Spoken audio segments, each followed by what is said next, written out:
Amém? Glória a Jesus. Abra a sua Bíblia em Apocalipse, capítulo 28. É claro, não tem 28, vocês estão acordados, né? Amém. Que bom que durante o culto tem gente que fica acordada, né? Amém? Mas eu errei mesmo, irmãos. Eu falei 28, não foi porque eu queria, não, é porque eu errei. Mas é 22 mesmo.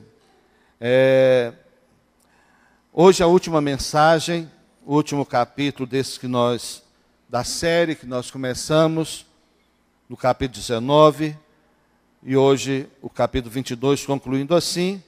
E quem sabe, se Deus nos orientar, nós vamos, no segundo semestre, fazer uma outra série dentro de Apocalipse, porque cremos que é um tema muito importante para estudarmos, do ponto de vista que eu tenho me esforçado para trazer aos irmãos, daquilo que é prático, daquilo que realmente interessa, que faz diferença na nossa vida.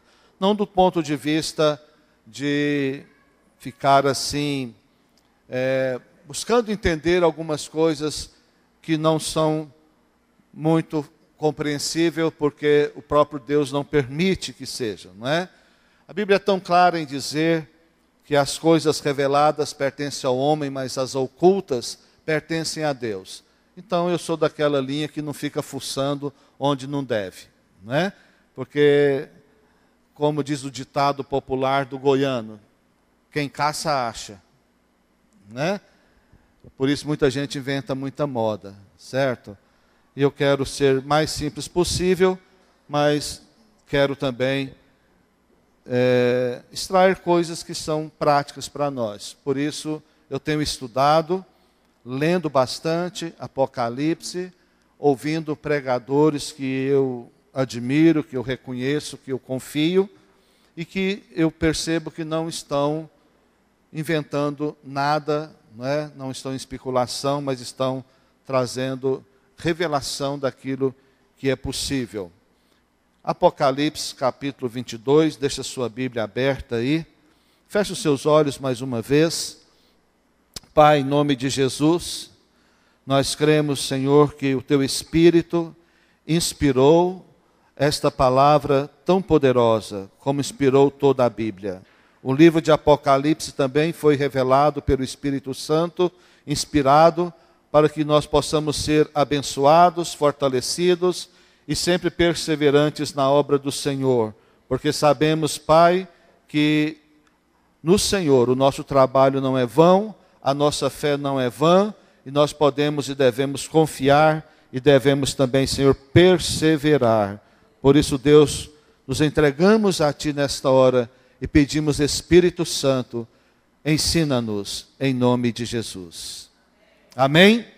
Glória a Deus. Mantenha a sua Bíblia aberta ou seu celular aí ligado em Apocalipse. Não use o celular para outra coisa, a não ser para ler, acompanhar os textos bíblicos nessa noite que vamos estar lendo.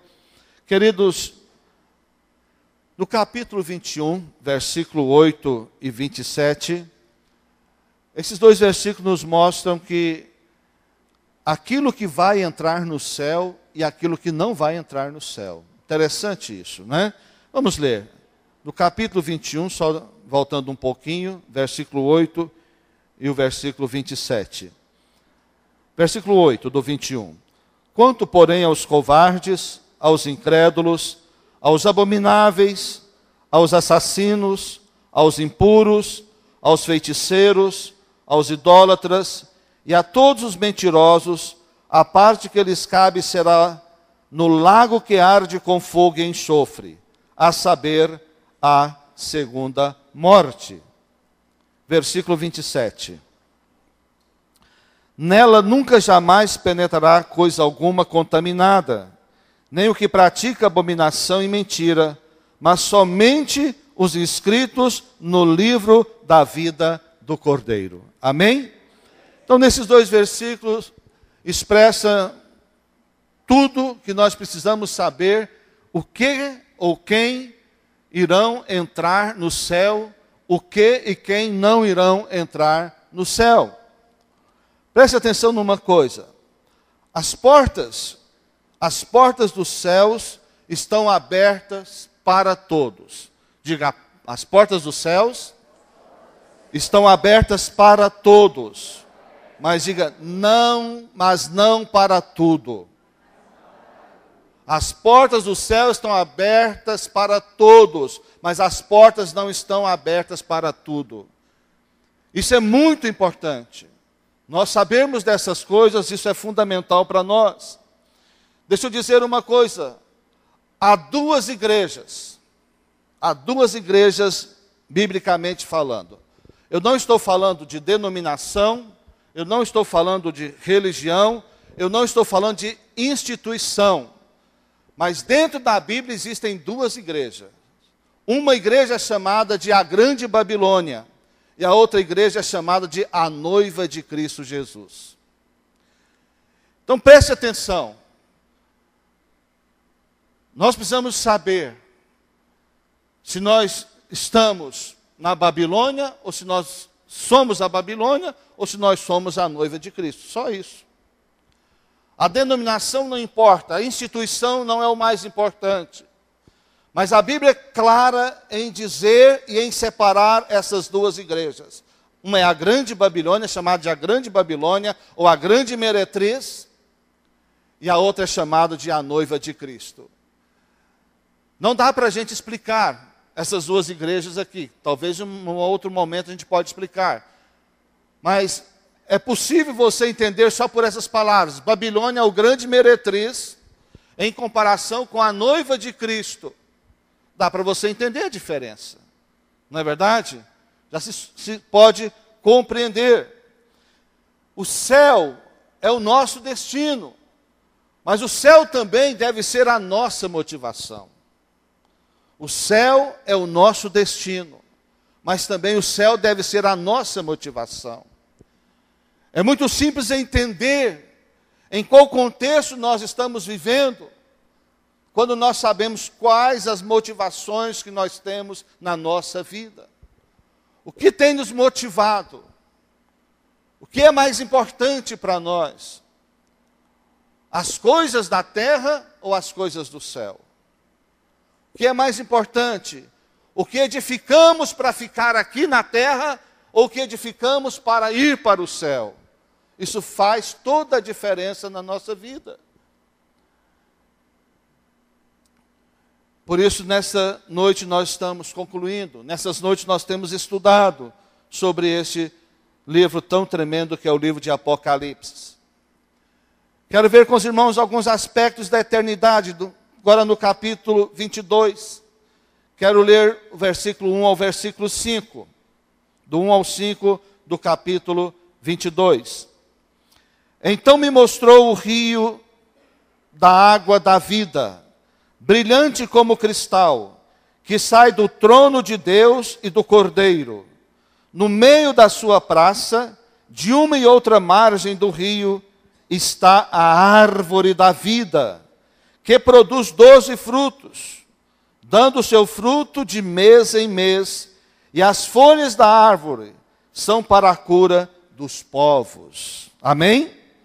Nunca mais haverá qualquer maldição. Nela está o trono de Deus e do Cordeiro. Os seus servos o servirão.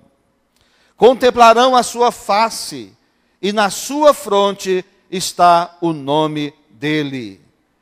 Então já não haverá noite, nem precisam eles de luz de candeia, nem da luz do sol, porque o Senhor Deus brilhará sobre eles, e reinarão pelos séculos dos séculos. Este texto do capítulo 22 é continuação do capítulo 21. Inclusive é importante entendermos que o livro de Apocalipse, ele não é escrito em uma ordem cronológica. E muitas vezes, algo que está aqui no final também está lá no início. E esta parte aqui é complemento do versículo 21. Outra coisa importante é entender que no original a Bíblia não foi escrita em capítulos e versículos. Esse livro foi escrito de uma forma inteira. Os capítulos e os versículos foram criados para nos ajudar e facilitar o nosso estudo e a nossa orientação. É muito bom ter capítulos e versículos para a gente se orientar, não é verdade? Mas isso não significa uma cronologia. Lá no Éden, no capítulo 2 de Gênesis, nós não vamos ler, mas para você que está anotando, Gênesis 2, do 10 ao 14, o Éden tinha 4 rios. Quantos rios tinha o Éden? 4 rios. E a Nova Jerusalém, quantos rios? Diga, um rio. Um rio que nasce e flui do trono de Deus. Um rio que nasce e flui do trono de Deus. No Éden, tinha 2 árvores determinantes. Tinha mais árvores, mas 2 eram determinantes. Quais eram elas? A árvore da vida e a árvore do conhecimento do bem e do mal. Tinha outras árvores, mas essas 2 são determinantes para a vida do ser humano. Adão e Eva tinham o seu futuro determinado por estas 2 árvores. Eles podiam escolher uma ou outra, mas nós sabemos que infelizmente eles se equivocaram e ao invés de escolherem a árvore da vida, escolheram a árvore do conhecimento do bem e do mal. Isso, queridos, continua ocorrendo com a humanidade. Mas na Nova Jerusalém, lá não terá a árvore do conhecimento do bem e do mal. Lá terá apenas a árvore da vida, amém? Que lá no Éden apontava para Jesus, para a comunhão com Ele, para o relacionamento com Ele. Mas que na Nova Jerusalém é Ele mesmo. Lá não é figura, lá é Ele mesmo que estará ali. Ele é a própria árvore da vida, figurada lá em Gênesis. Isso é lindo, maravilhoso. E dá o seu fruto, e dá as suas folhas. Todos os meses do ano, isso fala de uma completude. Que a árvore da vida, na Nova Jerusalém, o Senhor Jesus é completo e não vamos precisar de mais nada. Ao ponto de não haver fome, de não haver enfermidades, porque os frutos e as folhas vão nos alimentar e também vão nos proteger, não nos deixar ficar enfermos, ou será a cura para nós. No versículo 3, que nós lemos aqui, fala do trono de Deus, fala do governo de Deus e do Cordeiro. Presta atenção, se tem trono é porque tem reino. Se tem reino, tem serviço, amém? Então, na eternidade vamos ter serviço. Não é um serviço enfadonho, mas vai ser um serviço, uma atividade prazerosa, deliciosa. Não é que vai derramar suor do rosto como foi decretado lá no Éden, mas se tem reino, terá algum tipo de atividade, não sei qual, não é? Algum preguiçoso pode agora pensar, então não quero ir para o céu não.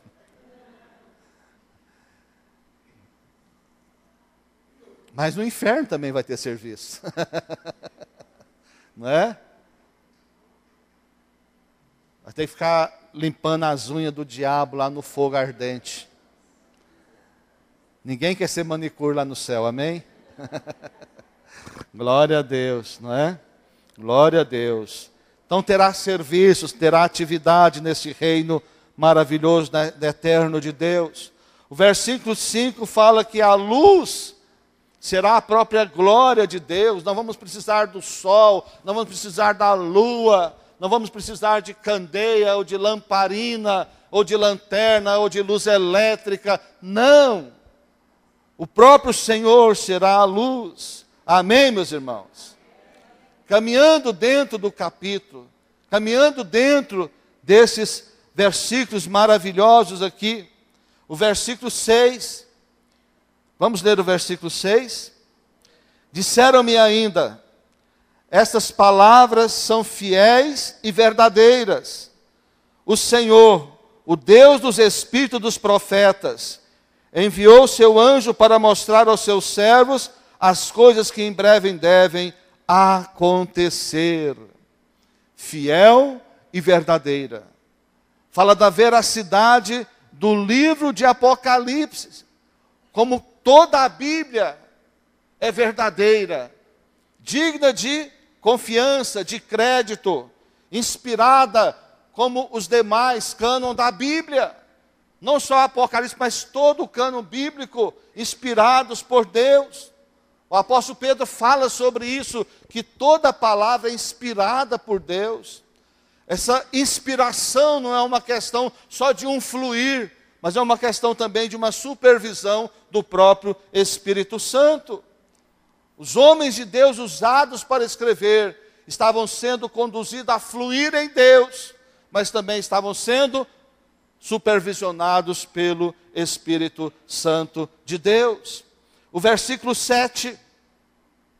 Eis que venho sem demora. Bem-aventurado aquele que guarda as palavras da profecia deste livro. Que coisa linda, queridos. As músicas que nós cantamos nesta noite. Vem, Senhor Jesus. Maranata, vem, Senhor Jesus. Porque o próprio Jesus está dizendo que Ele vem sem demora. Mas alguém pode pensar, poxa, tem 2000 anos que foi dito que Ele virá sem demora. Mas a verdade é que Ele está dando oportunidade. Ele está dando oportunidade à humanidade. E Deus não é preso também ao tempo. A própria Bíblia diz que um dia ou 1000 anos para Deus não faz diferença. Esse problema de tempo é um problema nosso. Nós não sabemos nem administrar bem o nosso tempo. Não sabemos bem aproveitar o nosso tempo. Não sabemos organizar bem o nosso tempo. E nem em que gastar o nosso tempo muitas vezes. Mas uma coisa é certa, o tempo está passando. E Ele virá. E Ele virá. E nós não podemos jamais nos esquecer disso. Porque o propósito desse livro é exatamente não apenas nos alimentar como curiosos da Bíblia. Não basta a gente estudar o livro de Apocalipse para alimentar as nossas curiosidades. Nós precisamos muito mais do que alimentar nossas curiosidades. Muito mais do que obter revelações. Nós precisamos de crer na integridade desta palavra e guardar essa palavra de todo o nosso coração. Crer nessa palavra, viver essa palavra. Não podemos perder a oportunidade que Deus tem nos dado, queridos. Quando Deus falou comigo para ministrar essa série de 4 palavras, do 19 ao 22, eu fui muito impactado pelo Espírito Santo, porque Ele me mostrou a necessidade do povo de Deus, a minha e a sua necessidade. Nós que somos tão envolvidos pelas coisas naturais, pelas coisas dessa terra, e pouco tempo temos para dedicar às coisas eternas, às coisas da Nova Jerusalém. E é fácil compreender, ou melhor, perceber, quem realmente está ligado ou não às coisas eternas. É só a gente começar a olhar como cada um tem vivido, a que tem se dedicado, com que tem gastado o seu tempo, as suas energias. Dá para a gente perceber em que as pessoas, estou falando de cristãos, têm investido o seu tempo. Dá para perceber quem realmente está interessado e preocupado com as coisas eternas. Pouca gente tem se preocupado com as coisas eternas. Se você costuma ir à internet para ouvir palavras, comece a observar quantas palavras falam do céu e falam do inferno. Quantas palavras falam da eternidade? A maioria das palavras hoje, boas palavras, e nós precisamos delas, são palavras de autoajuda. Poucas são as palavras que falam da eternidade, que falam do céu e do inferno. Mas quem aqui já foi no YouTube procurar uma mensagem que fala do céu, que fala do inferno? Alguém já foi? 2 pessoas. Agora, vamos ser sinceros. Quantos já foram na internet procurar palavra de autoajuda? Eu também já fui. Só 2 de novo? Tá fácil. Não creio. Francamente, não acredito.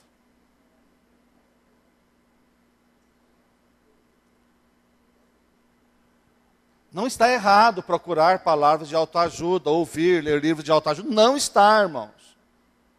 As prioridades, às vezes, aqui nós nos equivocamos nelas. E com isso nós perdemos a visão do reino de Deus, a visão da eternidade. Nós perdemos a visão da Nova Jerusalém, a visão dos céus. E com isso muitos se perdem. Muitos estão se perdendo.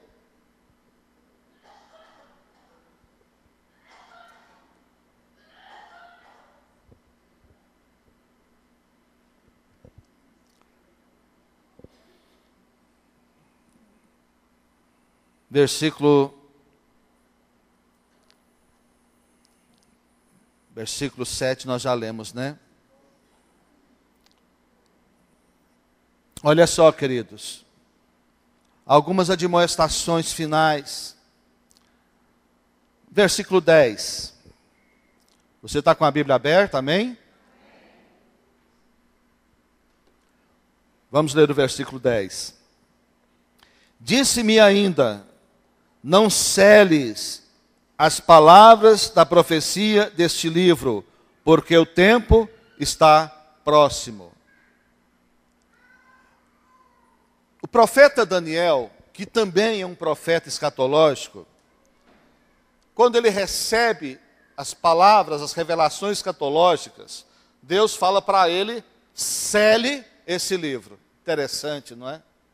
Cele esse livro, cele essas palavras. Talvez por isso é complicado entender.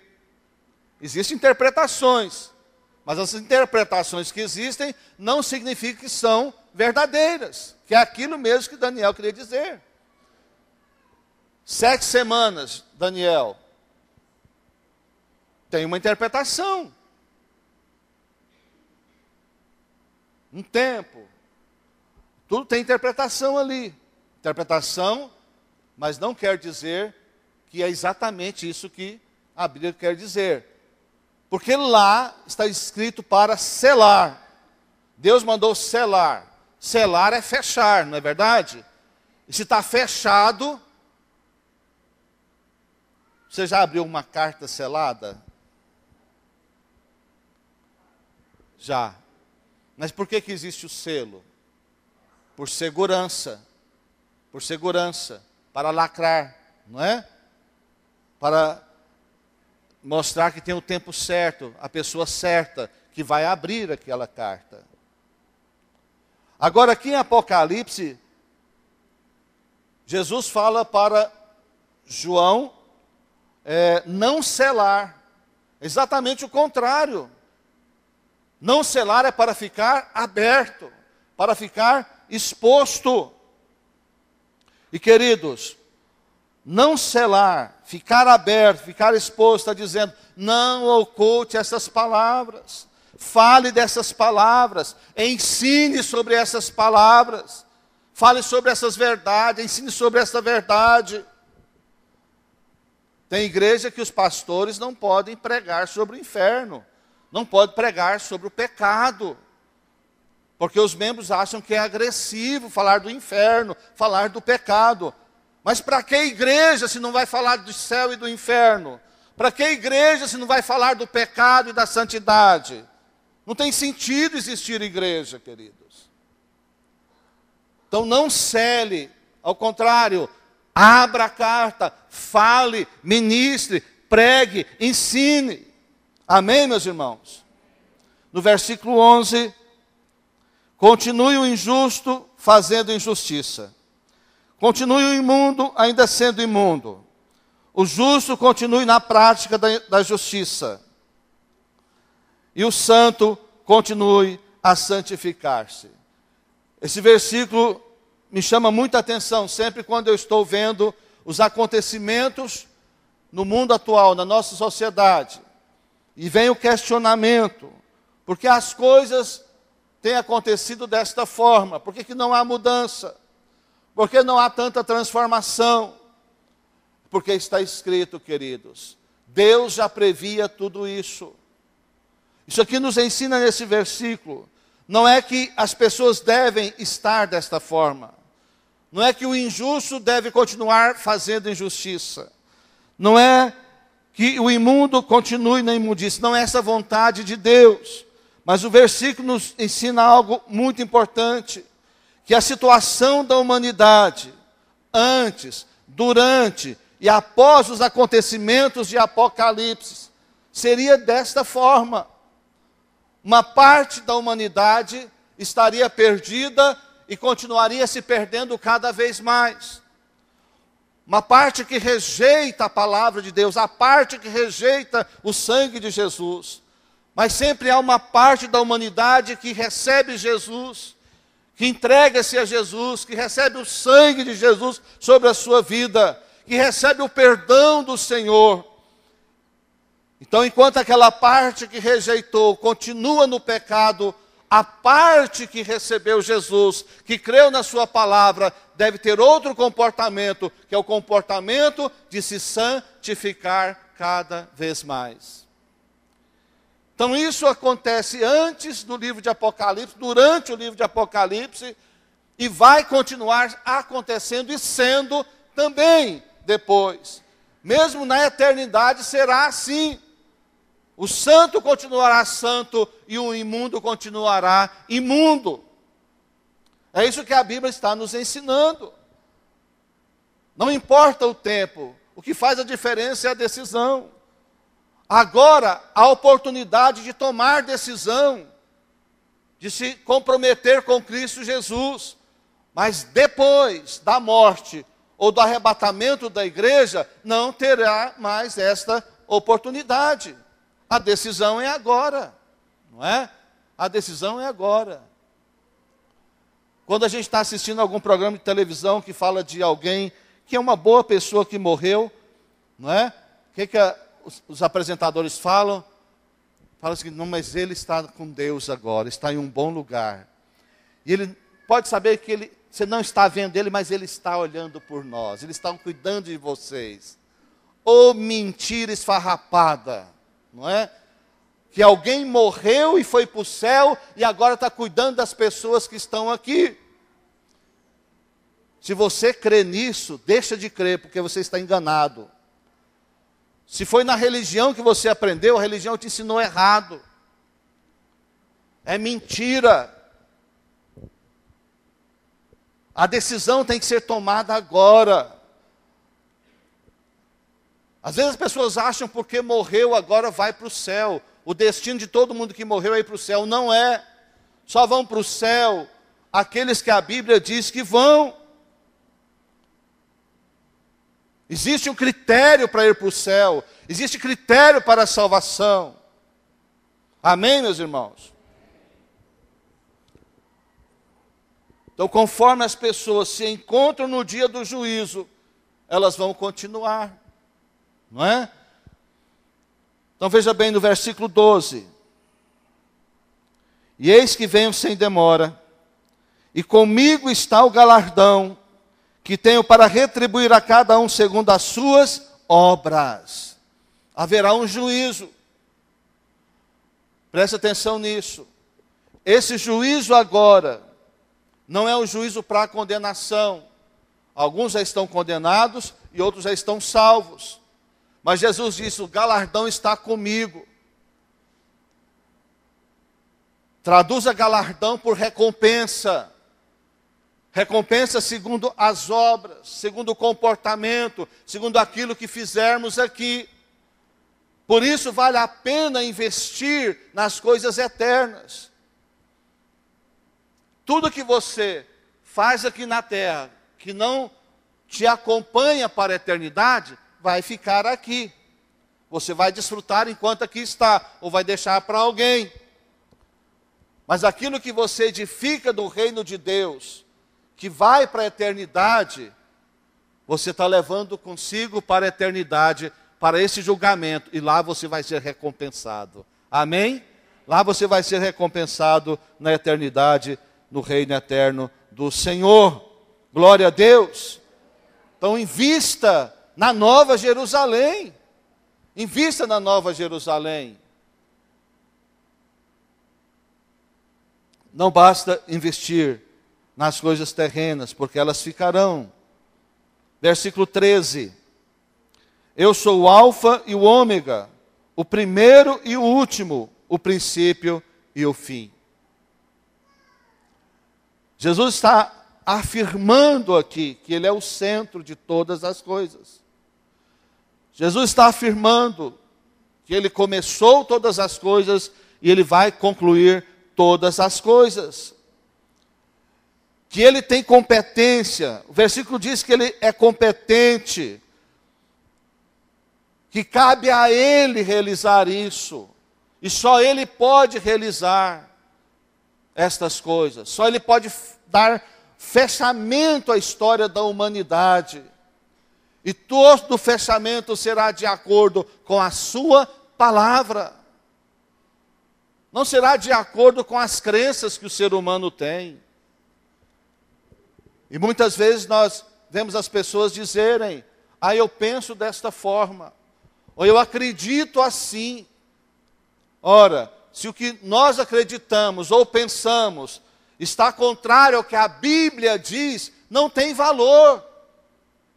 Você pode agradar as pessoas, pode impactar as pessoas, pode até ser admirado por um pensamento que parece nobre, mas se for contrário à palavra de Deus, isso não terá valor eterno para você e para a sua vida.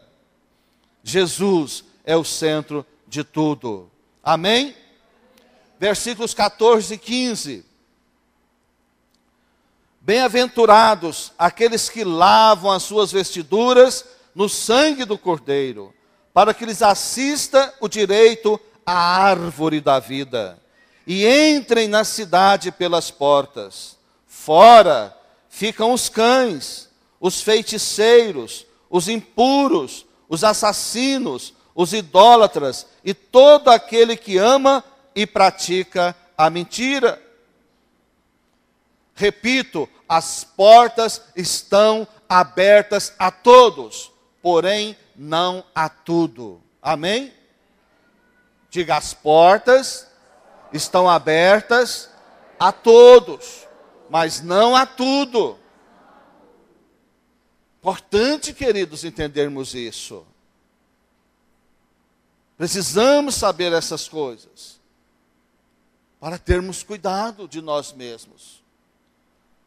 Para cuidarmos da nossa alma, para cuidarmos da nossa vida espiritual, emocional, para cuidarmos daqueles que estão ao nosso redor, para cuidarmos da nossa família, dos nossos amigos. Como disse o apóstolo Paulo, fazer de tudo para ver se ganha o máximo possível, ou que ajude o máximo possível de pessoas a chegarem na eternidade salvos. Amém, meus irmãos? Qual é o critério para galardão? As obras, o trabalho para o Senhor. Mas desde que sejamos salvos. O critério para galardão, para recompensa, é um. E esses critérios de obras não é para salvação, é para galardão, para quem já é salvo. Se não tiver salvação, também não vai ter galardão. E as obras não são capazes de nos salvar. Agora, a Bíblia diz que nós somos salvos para boas obras, é diferente. Fomos salvos para fazer boas obras, mas as boas obras não são capazes de nos salvar. Lembre que há pouco eu disse que há um critério para a salvação. E qual é o critério da salvação? Está aqui. O critério da salvação é o sangue de Jesus. O critério da salvação não é a religiosidade. O critério da salvação não é o sacrifício pessoal. O critério da salvação não são as boas obras. Mas o versículo diz, não é? Todo aquele que foi lavado pelo sangue de Jesus, não é? Versículo 14. Bem-aventurado aqueles que lavam as suas vestiduras no sangue do Cordeiro, para que eles assistam direito à árvore da vida e entrem na cidade pelas portas. Aleluia. É isso, queridos. Por isso Jesus foi enfático em dizer que devemos pregar o evangelho a toda criatura. Quem crer e for batizado será salvo. Preste atenção nisso aqui. E quem não crer será condenado. Ele não disse que quem não for batizado não será salvo. Ele não disse isso. Porque é possível alguém ser salvo sem ser batizado. Mas sem crer no plano da salvação é impossível. É impossível. É importante se batizar? Claro que é. Mas é possível alguém ser salvo sem o batismo. Mas tem gente que acha que é o batismo que salva. Não! O que salva é crer no plano da salvação. Jesus veio para nos salvar. Por isso ele disse também: ide fazer discípulos de todas as nações, batizando-os em nome do Pai, do Filho e do Espírito Santo, ensinando-lhes a guardar todas as coisas que eu vos tenho ensinado. Preste atenção nisso. Tudo que nós aprendemos com alguém, ou tudo que nós aprendemos com alguém, mas não aprendemos para ficar para nós, aprendemos para ensinar a outras pessoas. Logo, se nós não estamos ensinando, nós estamos pecando. Dá para entender a importância de um discipulado, de um acompanhamento, de acompanhar uma pessoa, de ajudar uma pessoa a entender a palavra e perseverar na palavra de Deus. Olha a importância. Amém, queridos? Qual é o critério para a salvação? Diga, sangue de Jesus. Glória a Deus por isso, não é? Aqui no versículo 15, que fala que fora ficam os cães, os assassinos, etc.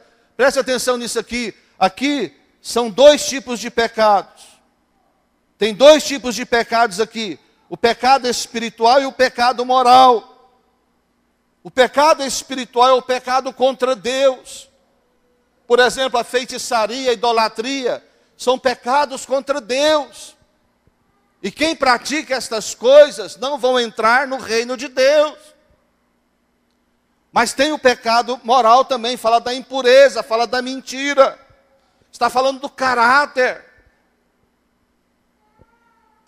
É importante, queridos, entendermos isso. Versículo 17. O Espírito e a noiva dizem, aquele que ouve diga, aquele que tem sede, e quem quiser receba de graça a água da vida. Está falando de alinhamento de propósito entre o Espírito Santo e a igreja. O Espírito está dizendo, clamando, vem. Em Romanos 8, a Bíblia diz, o apóstolo Paulo nos ensina que o Espírito ora por nós com gemidos inexprimíveis, porque nós não sabemos orar como convém. Olha, uma das coisas que o Espírito está sempre falando, declarando, vem, Maranata, vem. Quantos de nós lembramos de orar, Maranata, vem Senhor Jesus? Não oramos, queridos.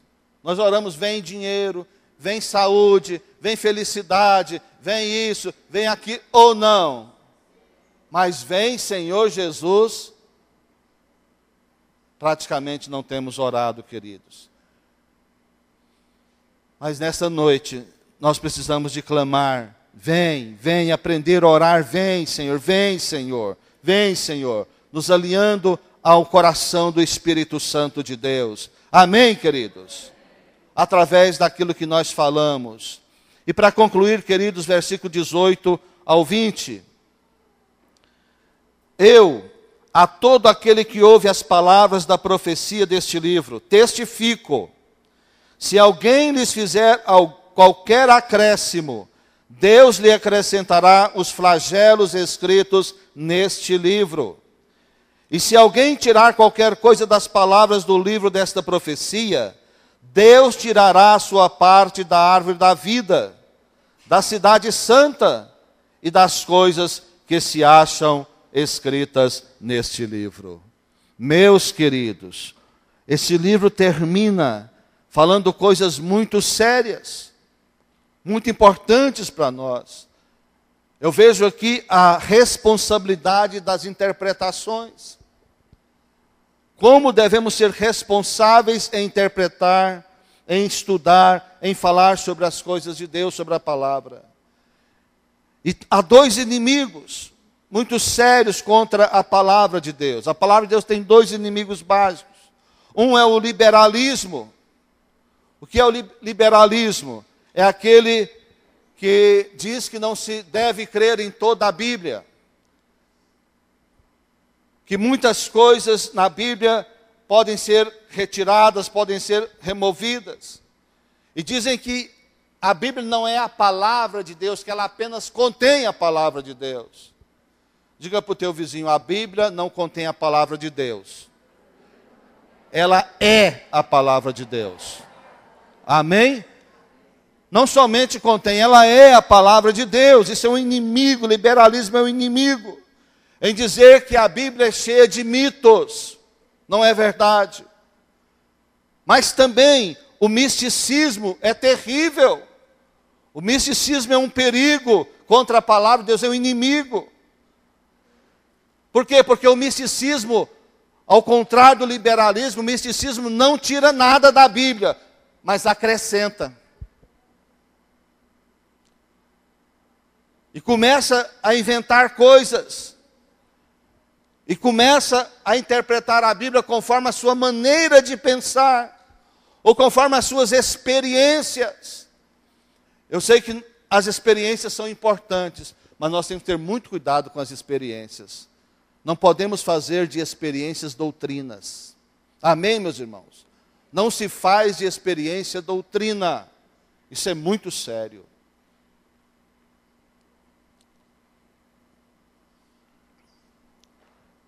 Mas nós precisamos entender.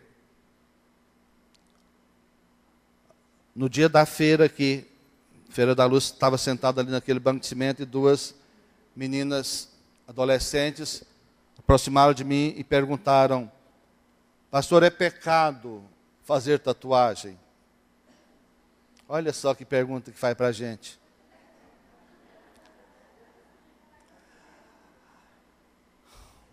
O liberal tem uma resposta, o místico tem outra. Eu disse, minhas filhas, a gente não deve ver por esta ótica.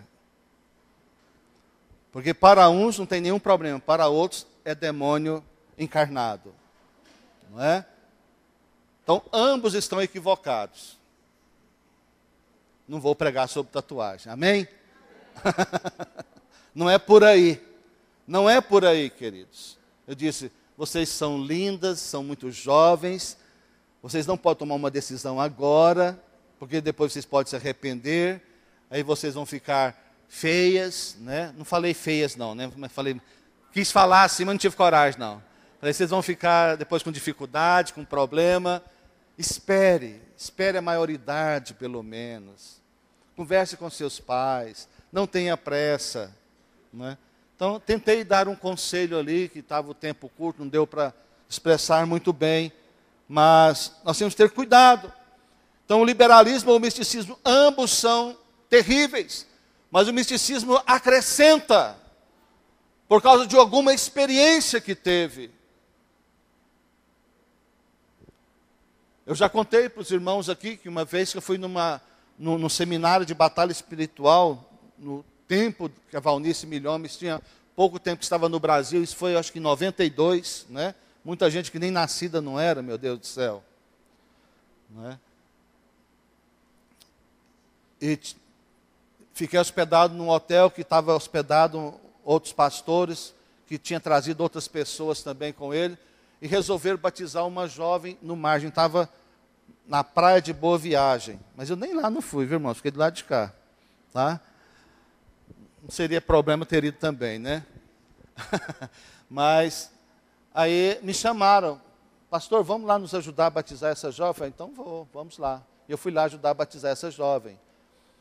E foram batizar essa jovem, mas não consegui imergir essa jovem. Não consegui imergir essa jovem, irmãos. Não tinha gente que conseguia afundar essa jovem na água, no mar. Alguém teve discernimento e falou o quê? Essa pulseirinha que ela tem no braço. Ela tinha uma fitinha enrolada no braço. Alguém falou, tire a fitinha. Tirou a fitinha, afundou. Agora preste atenção. Vamos fazer uma doutrina disso? Não, foi uma experiência. Aquela fitinha tinha um pacto maligno. Agora toda fitinha no pulso tem um pacto maligno? Não. Não vamos fazer doutrina de experiências, né? Foi uma experiência tremenda. Inclusive, no mês da família, eu estou querendo que a gente tenha uma pulseira o mês inteiro. Amém? Abençoada. Glória a Deus. Uma pulseira de aliança de família, né? Aliança da família. Tá bom, queridos? Amém, queridos? Para a gente estar lembrando de orar, né, do nosso compromisso com a nossa família, em nome de Jesus. Mas o apóstolo Paulo, agora para terminar, quantas vezes o pastor fala que vai terminar? Na terceira ele termina. Não, na terceira termina. Eu vou terminar mesmo. Gálatas 1:8, o que é que o apóstolo Paulo fala? Que mesmo nós, eu ou nós, os apóstolos, pregarmos alguma palavra, algum evangelho, que vai além daquilo que nós já temos pregado, seja anátema ou amaldiçoe, não aceite. Entendeu? Por isso, eu não canso de dizer, leia a Bíblia, meu querido. Leia a Bíblia e ore. Você pode ouvir todos os pregadores que você quiser, mas você precisa de ter convicção da sua experiência com o Espírito Santo, dele falar com você, em nome de Jesus. Amém? Glória a Deus.